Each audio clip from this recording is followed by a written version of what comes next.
Welcome back to the Brittany Hughes Show, everybody. So, of course, big story this week. Donald Trump was raided by the FBI at his private home in Mar-a-Lago in Florida. And we still don't know why. We still don't know why. And I'm going to go on record here and just go ahead and state it. I think that this is one of the worst weeks for this country in modern history, if not in this nation's history.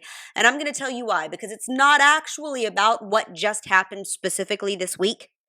It's about this tangled web of crap that we've all had a front and center row seat to for the last decade or so, but particularly since Donald Trump showed up on the scene. And I don't say that lightly. I truly don't say that lightly. And I'm going to try really, really hard. I'm going to try really hard to stay on track with all of this because I got some thoughts. I've got some thoughts, many of which I've had for a long time, but I've never said them publicly. I have never actually said them on this or any other show, but I'm getting to the point where I don't feel like I have a choice. Because at this point, and I trust that many of you feel the same exact way. At this point, I think that we have played nice for so long, we almost don't know how to go on the offensive with our anger. And it's boiling over, and it's because of crap like what we just saw this past week. Let me tell you how I found out about this story, by the way. Had a heck of a long weekend. For those of you who just started following this podcast, many of you who followed me for a long time know I got 2 small children. Had a heck of a Monday. It was very, very long, and I don't usually get to bed very early. But somehow, by some miracle, I was actually like horizontal on Monday night by about 9 o'clock in the evening. And all of a sudden, my husband nudges me, sitting there on his phone. Husband nudges me and goes, "Honey, the FBI just raided Donald Trump's house." So what are you talking about? The FBI just, you got to get, you're getting that wrong. No way. Yeah, the FBI just raided Donald Trump's house. I said, well, what the heck for? Because in my mind, dummy me, the first thing that I go to is, well, what did the guy do? I mean, we've spent the last several years now with the left constantly harping on everything under the sun that this man could have possibly done, from scratch his nose wrong all the way up to, I don't know, give the Ayatollah of Iran our nuclear codes or something. I'm shocked that they didn't accuse him of that. It's been nothing but accusation after accusation after accusation. The man has been accused of crimes of which there are no evidence that he ever committed. And so my first reaction is, did I miss something here? I follow the news cycle pretty stinking closely. Was there something today that it took about 10 minutes of watching the news and basic research to realize they raided his house because the National Archives said that he had some records that he took with him when he left office that they say belong to him, and he says, no, they don't. And that was it. That was literally all they came up with. Now, this is Monday night, right? It's now Thursday, and you would expect that an FBI taking the historically unprecedented step of raiding the home of not only a former president, but a potential future presidential candidate that might in fact end up running against the guy who is currently the president, you would think that something that politically charged with such massive implications would be based on something a little bit more than, hey, you've got some stuff and we want it back. But apparently not. So in the past couple of days, a few more details have come out that I think make this story look even worse for the FBI, even worse for the Biden administration in general, and don't add a lick of justification to anything that we saw this week. If you were waiting for some bombshell to drop that made this all make sense from the left's perspective, you must have another thing coming, or as a matter of fact, you probably don't, because I think that this is all they've got. We know now, based on multiple sources. I mean, we're not just talking about Fox News over here. We're talking about the Washington Post, CNN, Newsweek. We're talking about some of the more left-leaning media outlets. Even they are reporting that the only thing that the FBI seemed to be looking for were records that the National Archives said Donald Trump shouldn't have taken out of the White House when he left office and needs to return back to them. And apparently this has been in dispute for several months. And Donald Trump has already voluntarily turned over boxes of stuff that the National Archives said belonged to them, including things like letters between himself and Kim Jong-un, a letter that he had received from Barack Obama, things that maybe he wanted from a sentimental, I'm going to remember my time in office. For whatever reason, he decided that these were memorabilia type items for him. But the National Archives said, nope, you know what? Out of all of the stuff that gets done in the White House while a president is in office, according to their website, about 1 to 3% of all of that stuff is historically significant stuff that should be turned over to the National Archives within 20 days of a president leaving office. So there's been some dispute between Trump and the National Archives over which stuff belongs to them and which stuff he should be allowed to keep. He's already turned over a whole bunch of stuff. There was some other stuff that they said was theirs. He said, no, it's not. They apparently told him, look, if you're not going to turn it over right now, while we hash all of this out, can you at least put it in a secure location in your home in Mar-a-Lago and put it behind lock and key? So that's what Trump did. Trump and his staff padlocked the room and said, nobody's going to have access to this while we're duking it out over property ownership here. Here's what we've done. And they sent them a picture of the padlock and said, it's secure. Now, whether or not you think that that should be the way that you secure classified documents or not, that's where we're at as a foundation for all of this. Newsweek reports that senior government officials say that this raid on Monday was scheduled with no political motive. The FBI solely intended on recovering highly classified documents that were illegally removed from the White House. Again, phrasing this the way that the federal government believes it's going down, not the way that Trump thinks that it should be, in dispute over who actually owns this stuff. But that was all the FBI wanted here.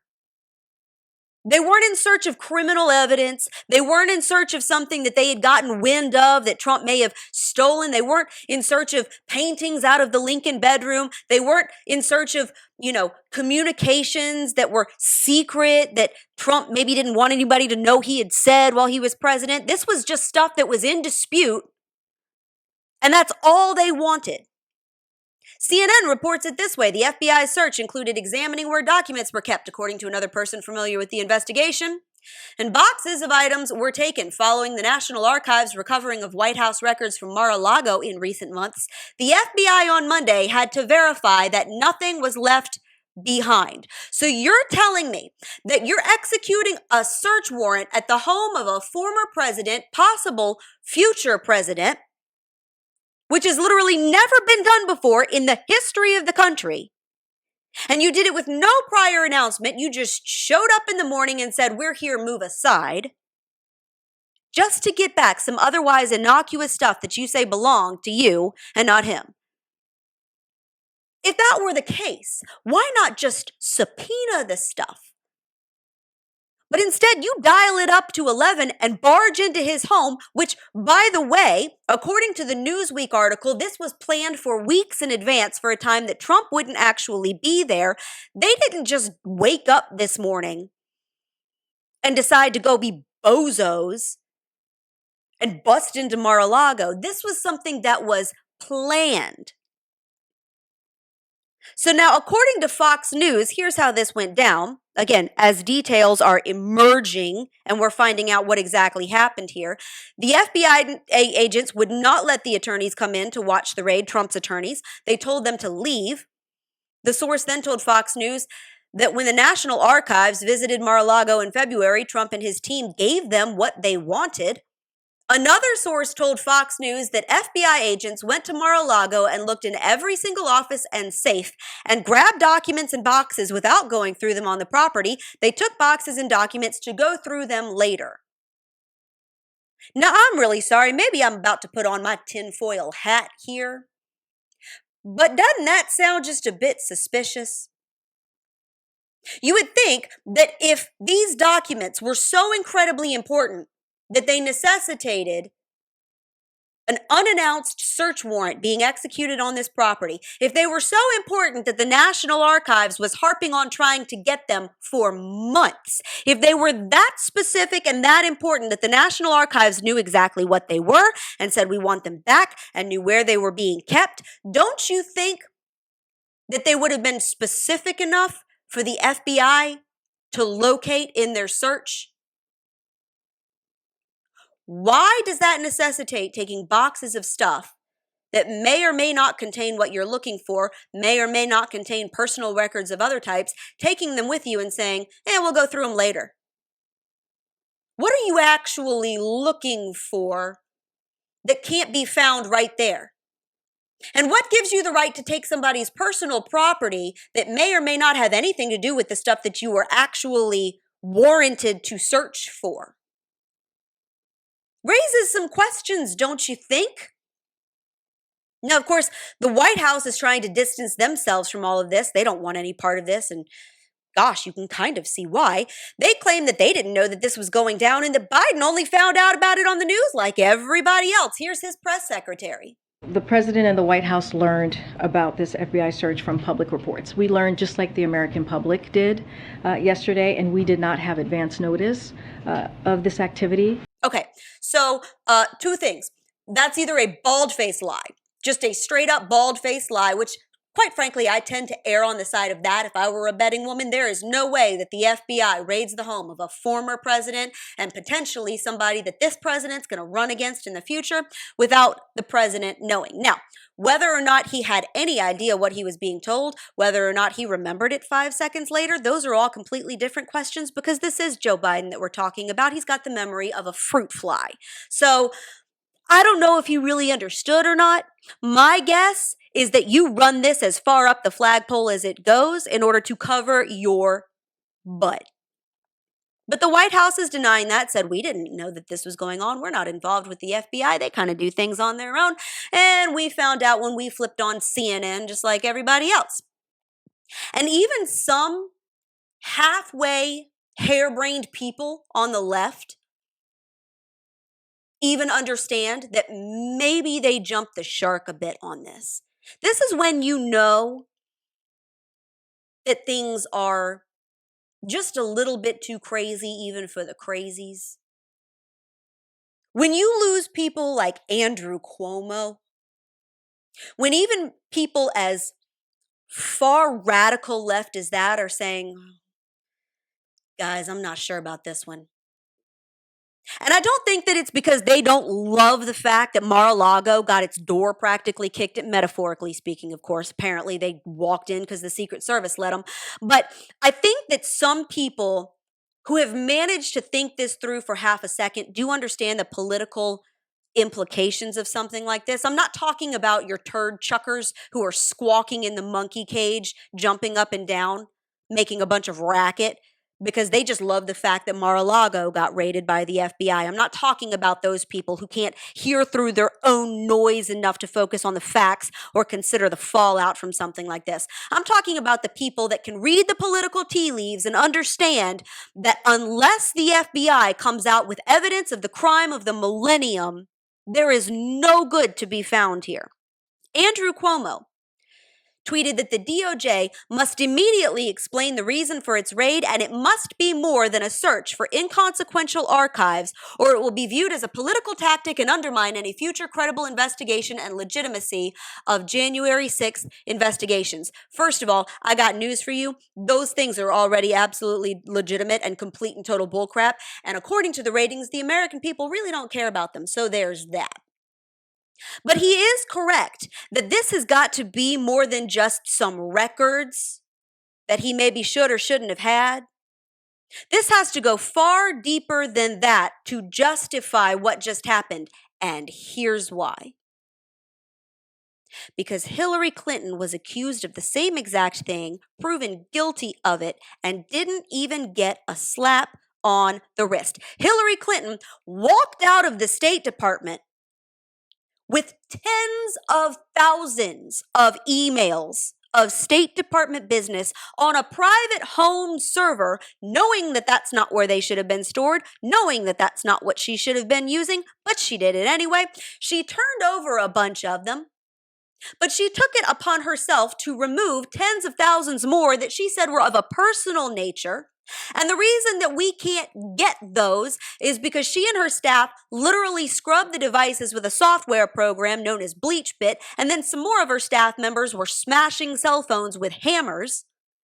We will never know if the tens of thousands of emails that she kept and subsequently destroyed had anything at all to do with State Department business, had anything at all to do with classified information. She says they doesn't. She says, well, those were the personal nature.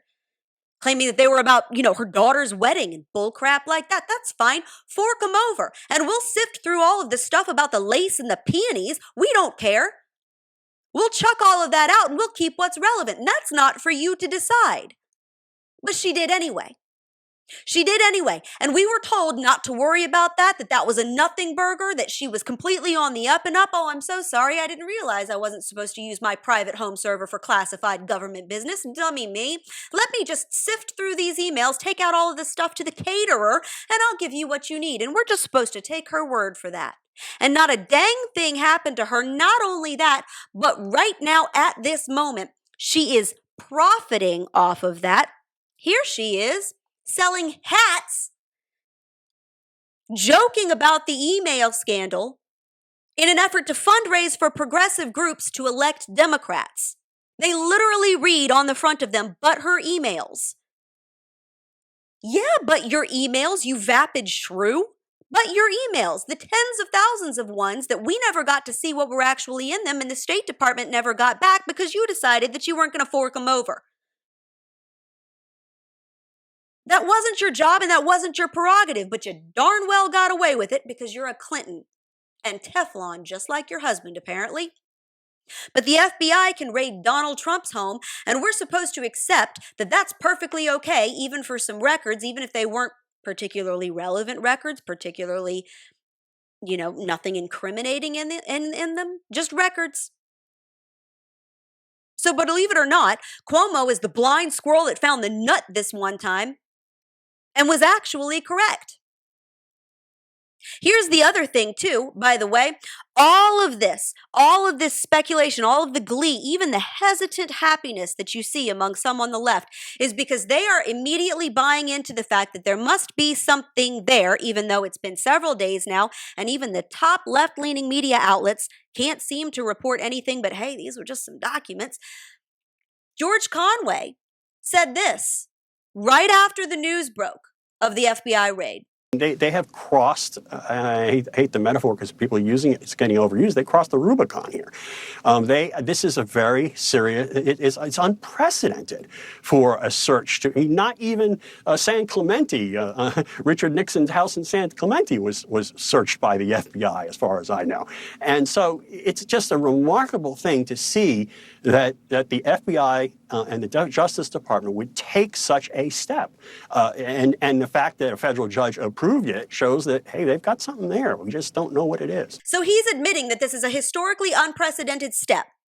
But he says they've got something there. We just don't know what it is. Well, I don't know about you, but that's not good enough for me. Not anymore. We're not going to just trust this system. You know why? Because this is exactly what we were told back with a little thing called a FISA warrant. You remember that? FISA warrant? They're used to wiretap somebody who's suspected of colluding or spying with or for a foreign government, one of those things, where we can electronically surveil people. And we were told that that system was unassailable.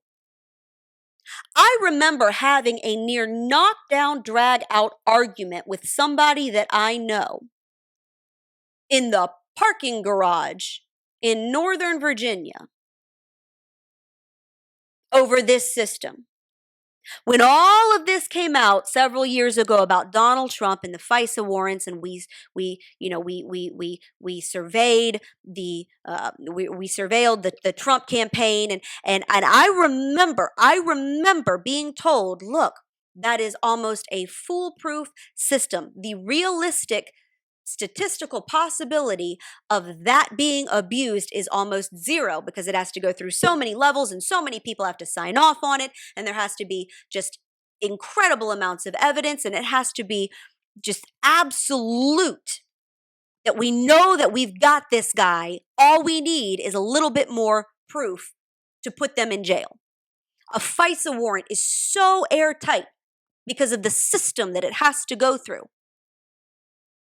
And it turns out that was bullcrap. The first bullcrap FISA application in October 2016, that sucker was signed by then FBI Director James Comey and then Deputy Attorney General Sally Yates. The second one signed by Comey and Yates. The third one was signed by Comey and the then acting Attorney General. The fourth one was signed by Andrew McCabe, the then Deputy FBI Director, and the then Deputy Attorney General Rod Rosenstein. 4 FISA applications.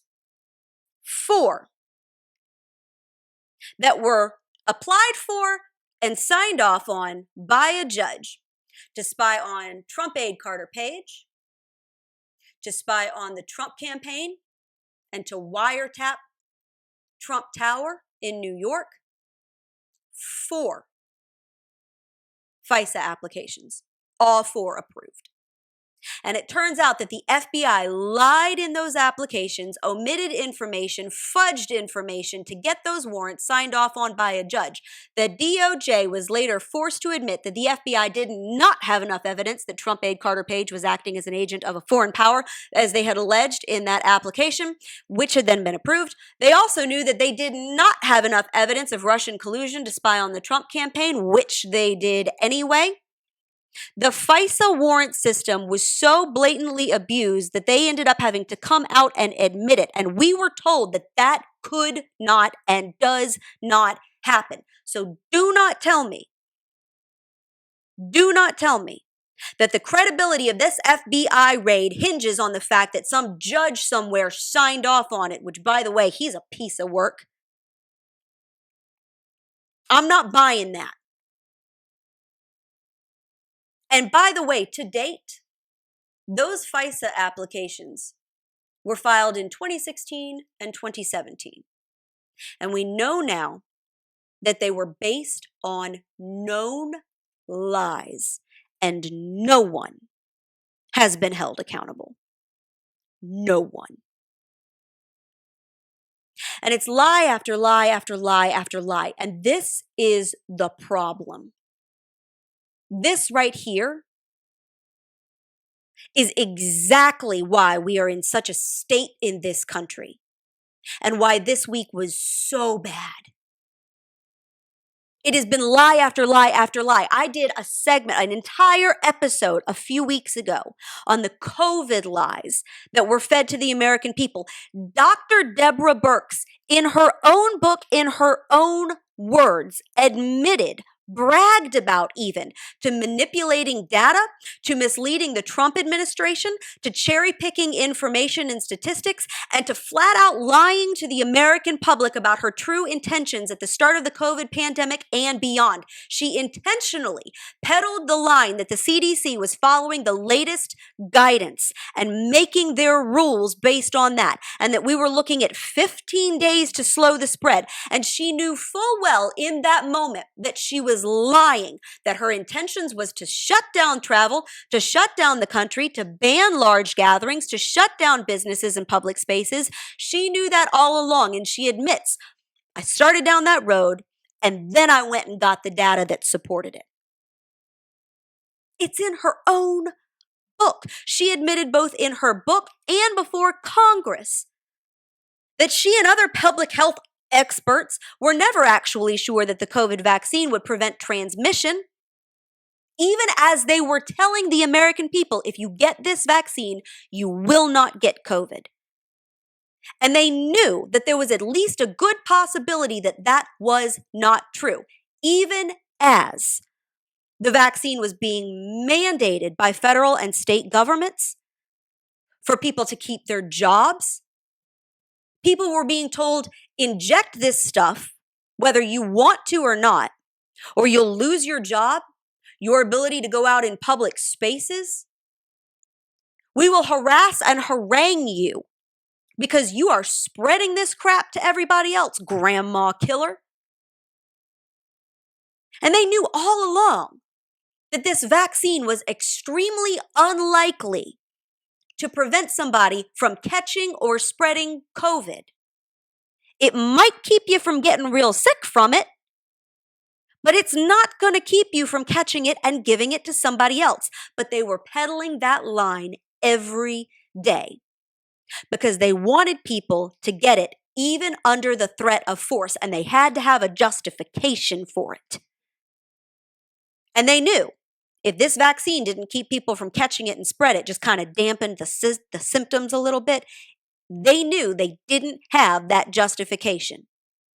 So they lied. Hunter Biden laptop, same stinking thing. It contained details of Hunter Biden's illicit business dealings with companies in places like Ukraine and China, and evidence that his dad may have even been involved in it and taking a cut from it. If you recall, he was apparently on the board of an energy company in Ukraine called Burisma. He sat on the board despite having exactly zero relevant experience whatsoever. I mean, the dude spends his time with prostitutes, smoking crack pipes, waving illegal guns in the air. He looks like an extra off of Breaking Bad.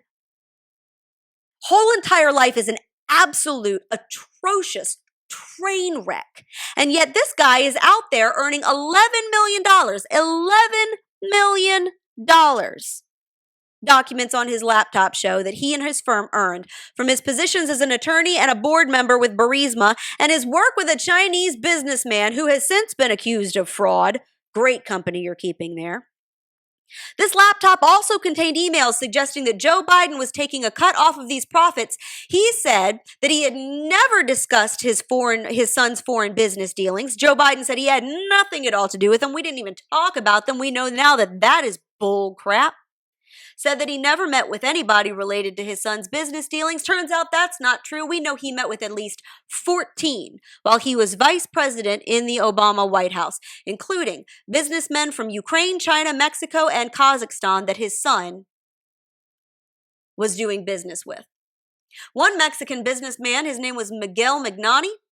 This was somebody that Hunter was looking to do business with at the time. He visited the White House in 2014 and personally met with Biden. We have official White House photos to prove it. And afterwards, it looks like his deal with Hunter went south. According to one email found on the laptop, Hunter wrote, quote, "I have brought every single person you have ever asked me to bring to the effing White House and the vice president's house and the inauguration, and then you go completely silent. I don't know what it is that I did, but I'd like to know why I've delivered on every single thing you've ever asked, and you make me feel like I've done something to offend you." So, on top of that email sounding like it was written by a 9th grade girl who just got dumped before the prom, it certainly sounds like Hunter was expecting a quid pro quo to me. Look, I'm going to take you to meet Daddy Dearest. He's the vice president of the United States, you know. He's going to take you around the White House, chat with you for a little bit. We don't know really about what. And, oh, by the by, then we're going to shake hands and do business to the tune of, I don't know, millions of dollars, sounds like. And we're not supposed to believe that Joe Biden was aware of any of that? That he's not the big guy in Hunter Biden's emails that was taking a cut off the top? Really? Sure sounds like something that the media ought to be investigating, don't you think? As somebody who got her start in this industry as an investigative journalist, man, that's something to sink your teeth into. That's the story of this. That's fantastic. But nobody wants to touch it because it's Joe Biden. Just like nobody wanted to touch the Hillary email scandal because it was Hillary Clinton. Oh, but Donald Trump, you got some papers that you took out of the White House printer, and we want them back. So we're gonna just bust into your home, crack your safe, and just go rifling through your stuff. Maybe take some boxes. We don't actually know what's in them. We're gonna figure that out later. We've known Hunter was engaged in illegal activities, including soliciting prostitutes, engaging in hardcore drug use, illegal possession of a firearm. We know Joe Biden lied about having never been involved with his son's overseas business dealings and actually met with many of Hunter's business associates. We have evidence suggesting that he used his position as the vice president to hook his kid up and took a cut off the top. Scandal after scandal after scandal. Lie after lie after lie. And if you ask any questions, if you say that that doesn't pass the sniff test, you are immediately branded an alt-right conspiracy theorist. You are automatically a nut job. If the same government and media that spent years sweeping every Obama scandal under the rug, covered up for Hillary's crimes, didn't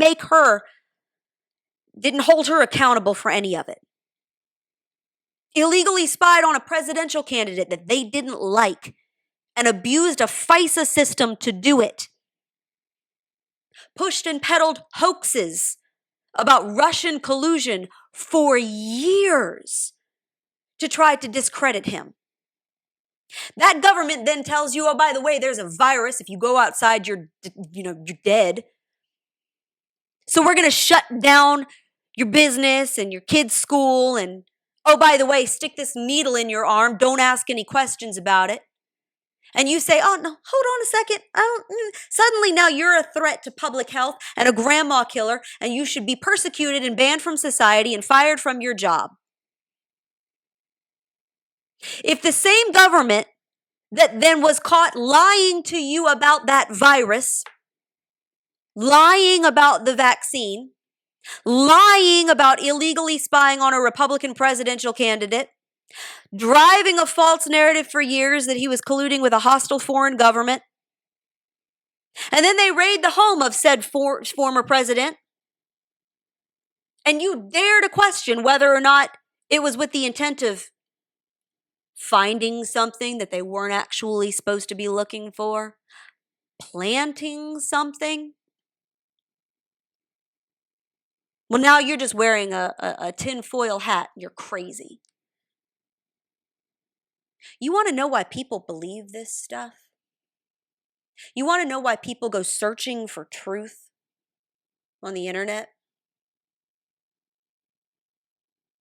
You want to know why people were so mad on January 6th? I'm not saying it was a good day. I'm not saying that people acted entirely on the up and up. I'm not saying that's the way to handle things. I'm not talking about the bozo running around in the weird horns with face paint, shrieking like a banshee. I'm not talking about him. I'm talking about the average Joe Blow Americans who are so dadgum pissed off, and it's because of this. Lie after lie after lie. Cover up after cover up after cover up. When a Democrat-controlled Congress that has overseen all of this crap then dumps billions more dollars into the IRS to hire tens of thousands more agents, and the feds and the media all say, don't worry, they're not all going to be agents. They're not going to go after everyday Americans. They're just going to be there to kind of like audit some of the white-collar corporate criminals. That's really what this is about. Don't worry, this isn't about you. And we don't automatically buy that. They automatically brand us as some like we're living out in a bug out bunker in the woods eating freeze-dried food out of a 5-gallon bucket because we think the apocalypse is coming or something. It is not a conspiracy theory to believe that we are being lied to. You want to know why? Because we have proof that we have been lied to again and again and again. And by the way, it's not just the lies. It's not just the lies. It's the manipulation. See, lies you kind of come to expect. Richard Nixon lied. Bill Clinton lied. Barack Obama lied. You kind of get used to being lied to by politicians. It's the manipulation that really starts getting you. The lies you come to expect. But when you start feeling like you're a pawn being moved around on a chessboard by somebody else for their own gain. The manipulation of voters during Trump's term and into the 2020 election, the whole Russia hoax, feeding people disinformation and lies based on things like the Steele dossier and ridiculous nonsense. The manipulation of the public during COVID, where we weren't allowed to make up our own minds and we weren't allowed to go in search of our own information and determine our own responses to a health crisis. And we were told to fall in line and do what we were told by somebody who ended up writing a book about how she manipulated everything. The manipulation of voters by withholding and burying stories like the Hunter Biden laptop, where they didn't want you to know about that. So Twitter and Facebook and YouTube would actually take down the accounts of people who tried to share that story. And then suddenly after the election, it was okay to talk about it, but not before.